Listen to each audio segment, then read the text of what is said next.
पिंडदान की पूजा से पहले पंडित जी ने गयासुर की कथा सुनाई है, तो उनकी जुबानी आप भी सुनिए।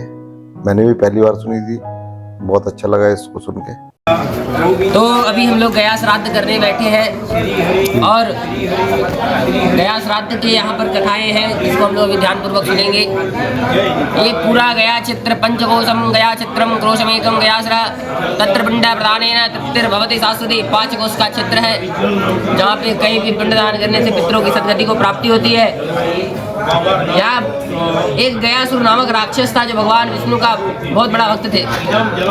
हमेशा जब तब पूजा पाठ अनुष्ठान भगवान के नाम का करते रहते थे। एक समय आया जब भगवान नारायण उनसे प्रसन्न होकर के उनको दर्शन देने के लिए तत्पर हुए और उनको दर्शन दिए और बोले कि हे पुत्र, क्या मांगना चाहते हो मांगो, हम तुमको वरदान देंगे। किस इच्छा से मेरा पूजन कर रहे हो ये बताओ।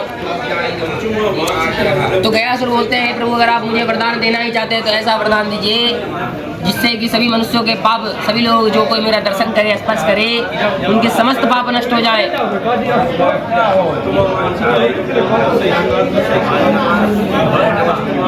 उनके समस्त पाप नष्ट हो जाए और वो विष्णु लोक जाने का अधिकारी हो, ऐसा वरदान दीजिए। तो भगवान नारायण उनको वरदान दे दिया। कुछ समय बीतने के बाद गयासुर के वरदान का प्रचार प्रसार पूरे विश्व में हो गया। सभी लोग जानेंगे कि गयासुर को वरदान प्राप्त है कि उनका दर्शन करने से हमारे समस्त पाप नष्ट हो जाएंगे। तो सभी लोग पाप करने के लिए तत्पर हो गए और पाप करने में लीन हो गए। उन्होंने सारे पुण्य कर्म का त्याग कर दिया और जितने दुष्कर्म थे उसको अपना लिया। पाप करने के बाद जब अंत समय आता तो जाकर के गयासुर का दर्शन कर लेते और अपने से उनके समस्त पाप जो है वो नष्ट हो जाते थे और वो सभी लोग जो है विष्णु धाम जाने के अधिकारी हो जाते। अब विष्णु लोग चले आते। एक समय आया जब यमराज के यहाँ को सब जाना बंद कर दिए, क्योंकि उनका कर्म अगर कुकर्म रहेगा तभी तो वो जाकर के पाप रहेगा, तभी तो अपना यमराज इतना कि यम के द्वार में जाकर के यमराज का यातना भोगेंगे। लेकिन सारे पाप करने के बाद दर्शन करने से उनके सारे पाप कर्म भस्म हो गए। इस कारण से वो सभी विष्णु धाम जाने लगे। एक समय आया जब यमराज के यहाँ सभी लोग जाना ही बंद कर दिए। अब इसी चिंता में यमराज करके देवताओं से इसका उपाय मांगने लगे। तो उन्होंने अंत समय में जाकर के गयासुर का वरदान के बारे में उनको पता चला। वरदान के बारे में जाने कि भगवान नारायण ने उनको वरदान दिया है, जिस कारण से सभी मनुष्य जो है उनका दर्शन स्पर्श करके विष्णु लोक जा रहे हैं। तो यमराज परेशान होते हुए भगवान नारायण के लोग विष्णु धाम को गए, वैकुंठ धाम को गए। वहां जाकर के भगवान नारायण का स्तुति करने लगे। तब भगवान नारायण उनका स्तुति सुनकर प्रकट हुए और बोले,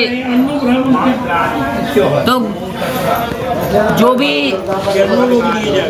गयासुर के कारण पूरे सृष्टि में चल रहा था, यमराज ने उनको बताया, भगवान नारायण को बताया कि हे प्रभु, गयासुर के वरदान के कारण आपने जो वरदान दिया है उसके कारण पूरे सृष्टि में हाहाकार मचा हुआ है। इसलिए कुछ ऐसा उपाय बताइए जिससे कि सभी मनुष्य अपना पाप कर्म करने पर मेरे यहाँ पाप कर्म का दंड पाने के लिए आए। अब तो भगवान नारायण ने उपाय बतलाया और ब्रह्मा जी को धरती पर भेजे, जाइए गयासुर के पास जाकर के यज्ञ करने के लिए भूमि का मांग करिए।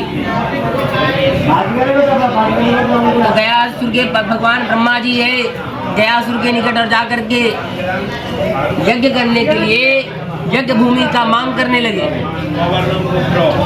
अब यज्ञ भूमि का मांग करने लगे तो गयासुर दान देने के लिए तत्पर हुए, भूमि का दान करेंगे। जब दान करने लगे तो भगवान ब्रह्मा जी ने उनका शरीर दान में मांग लिया।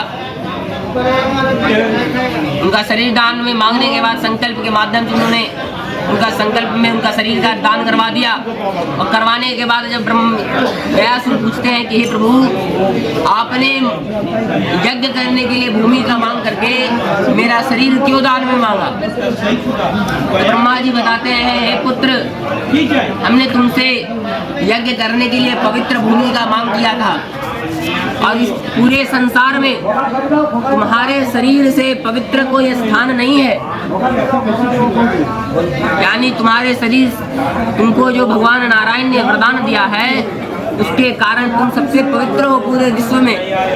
इसी कारण हम तुम्हारे शरीर के ऊपर बैठ करके यज्ञ करेंगे। तो गयासुर का शरीर कितना बड़ा था? तब 15 किलोमीटर लंबा चौड़ा शरीर था। तो गयासुर दक्षिण में सिर करके उत्तर में पैर करके जमीन पर लेट गए। भगवान ब्रह्मा जी ने गयासुर के वक्षस्थल के ऊपर धर्मशिला रखा और धर्मशिला रखने के बाद उसके ऊपर यज्ञ वेदी, यज्ञ मंडप बना करके सप्त ऋषियों, दिव्य ऋषियों को बुला करके यज्ञ को प्रारंभ कर दिया। उस समय बीतने पे आहुति पड़ने लगा तो यज्ञ का ज्वाला जो है प्रचंड हो गया, अधिक हो गया। ज्वाला को अधिक होने से गयासुर को अग्नि का ताप लगने लगा, शरीर जलने लगा यज्ञ कुंड का अग्नि से। तो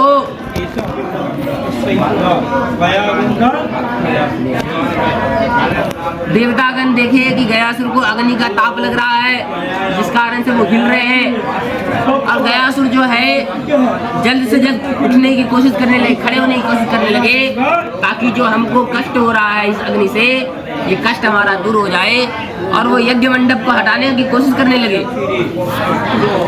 सारे देवतागण ये देख करके परेशान हो गए और परेशान होने के बाद सभी देवतागण गयासुर के अलग अलग अंग पर आकर के विराजमान हो गए, बैठ गए। अब बैठ गए तो गयासुर को अपना भार से दबाने की कोशिश करने लगे कि गयासुर उठ न सके, लेकिन गयासुर फिर भी हिल रहे थे। अब शरीर पे सारा लोग बैठे हुए हैं और यज्ञ मंडप रखा है और 5 कोस का शरीर है, अगर वो हिलेंगे तो भूकंप जैसा स्थिति हो जाए, है कि नहीं?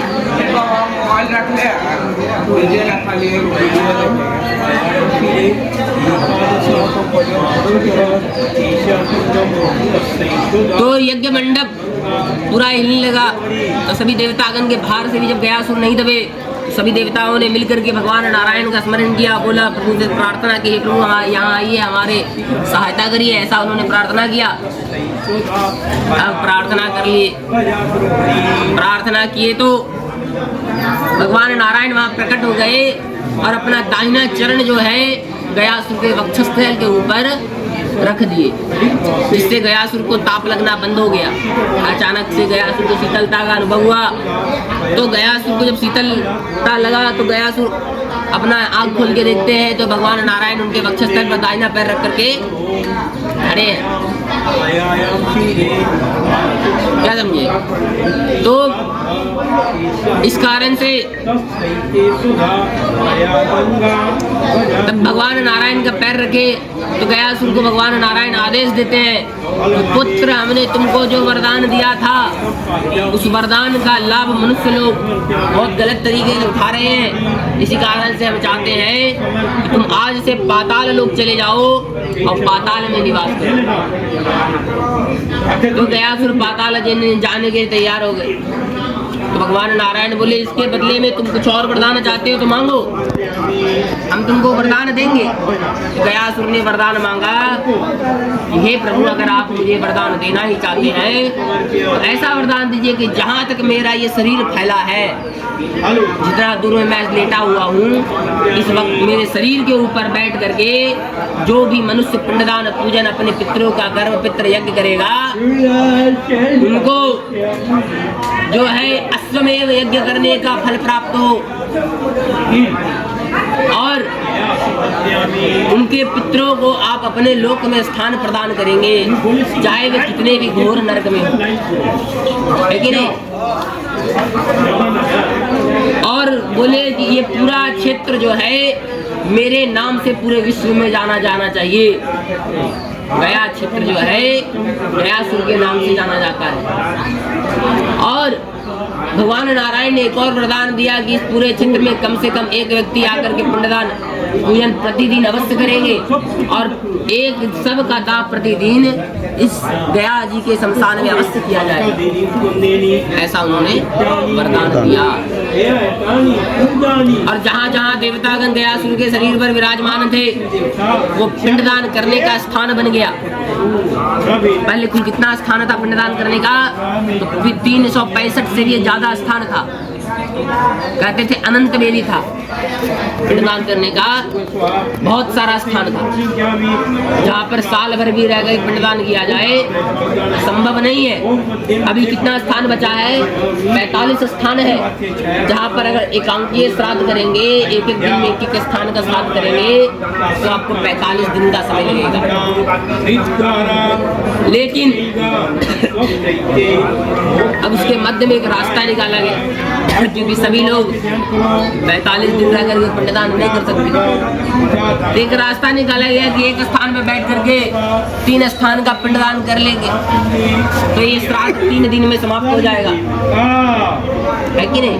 अब जो श्राद्ध विस्तार करना चाहते हैं, यहाँ पर रह करके पिंडदान करना चाहते हैं, तो 45 दिन न रह करके 17 दिन रहेंगे। अब 17 दिन भी ज़्यादा लगने लगा लोग, 17 दिन तक गया जी में रहेंगे तो 17 दिन रहने का, भोजन पानी का, पंडा जी का, कमरे का किराया सब देना होगा, कम से कम 4 लाख रुपए का खर्च है। तो उसके मध्य में भी एक रास्ता निकाला गया कि 7 दिन नहीं तो 3 दिन नहीं तो 1 दिन रह करके पिंडदान करेंगे। अब 7 दिन में पिंडदान कैसे होगा, 7 दिन में यहाँ बैठ करके सारे स्थान का नाम स्मरण कर लिए और पिंडदान कर दिए।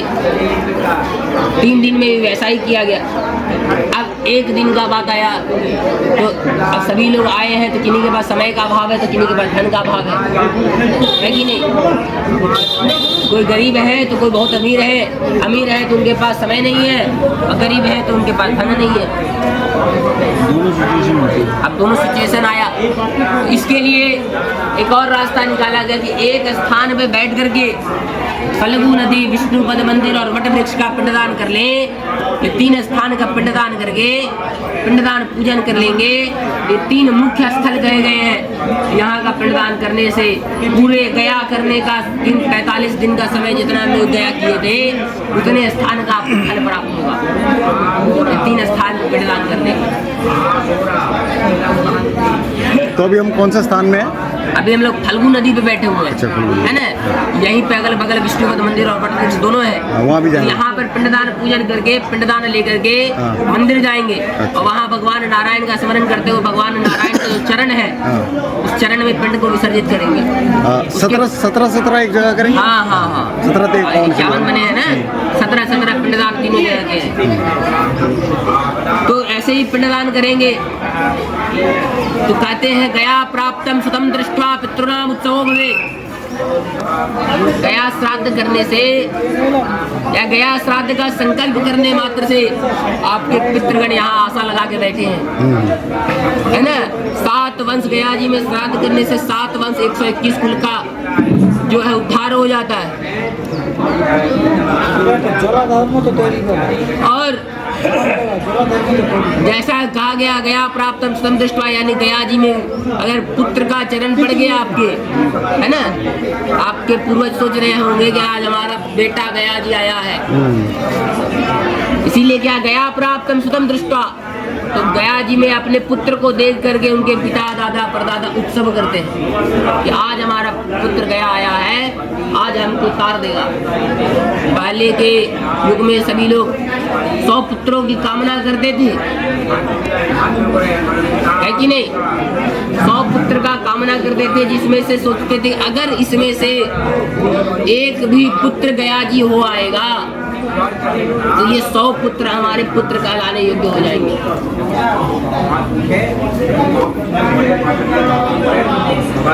समझ गए ना। तो अब पुत्र का भी कर्तव्य है कि अपने पितृ ऋण मातृ ऋण को थोड़ा उतारे, यानी अपने पूर्वजों का नाम का। अगर माता पिता जीवित हैं, 3 कार्य पुत्र का, माता पिता जीवित हैं तो उनकी आज्ञा का पालन करें। अगर वृद्धावस्था को प्राप्त हुए तो उनका जो है आज्ञा का पालन करें और उनकी सेवा करें। और तीसरा जो है, अगर वो मरण सेज पर चले जाए, मृत्यु को प्राप्त हो जाए, तो क्या करना चाहिए पुत्र को? तो वो जाकर के माता पिता का मुखाग्नि दे, उनका पिंडदान क्रिया और वैदिक क्रिया बढ़िया से करे, गया जी में जाकर के श्राद्ध पूजन करे और पितरों के नाम से ब्राह्मणों को भोजन कराए। ये आपके कुल कार्य हैं। तो इसी प्रकार से आपको यहाँ पर श्राद्ध करना है। तो श्राद्ध करने के नियम कहे गए हैं, कामम क्रोधम तथा लोभम तत्वा कार्य यथा क्रिया। काम, क्रोध, लोभ, मोह, अहंकार, इन्हीं सभी चीज का आपको त्याग करना है और त्याग करके पिंडदान पूजन इत्यादि करनी है।